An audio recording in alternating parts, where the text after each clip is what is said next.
Hi,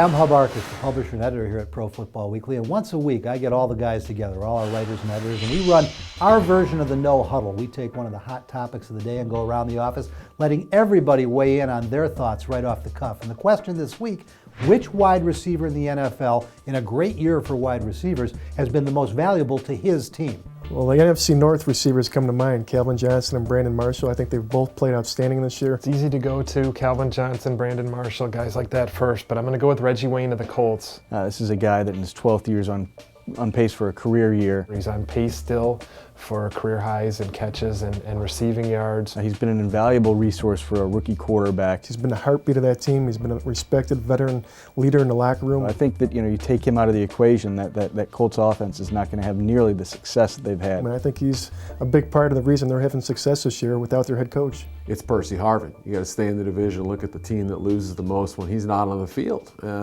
He's a runner, he's a receiver, they can use him as a returner, they've used him in so many different ways, but when he's not out there as a wide receiver, the offense just falls apart. It's pretty rare that an expensive free agent signing lives up to his contract right away, but Vincent Jackson really has. He's got 1,000 yards already on the season, 7 touchdowns, and Josh Freeman has been infinitely better. I have to go with Brandon Marshall. I don't think Brandon Marshall is the best receiver in the league, but I do think he is the most valuable to his team. He is so far ahead of every other receiver on that Bears team. Marshall is second to Calvin Johnson in receiving yards, but Marshall accounts for 54% of the Bears' receiving yards. Calvin Johnson, on the other hand, 38%. He has 91 catches. The next receiver has 23. Marshall's second to Wes Welker in receptions.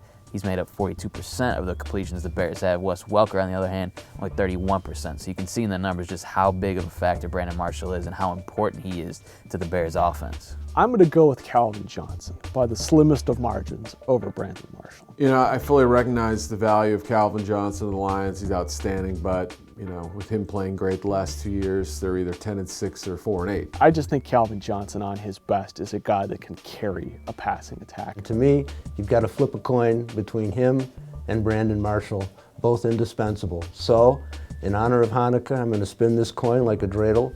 Heads, it's Brandon Marshall. Tails, it's Calvin Johnson.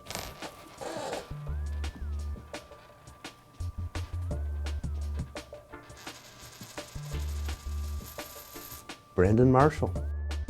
Well, thank you very much, guys. And as I said at the top, a great year for wide receivers. I don't know how you pick the All-Pros or the Pro Bowlers, but I know this.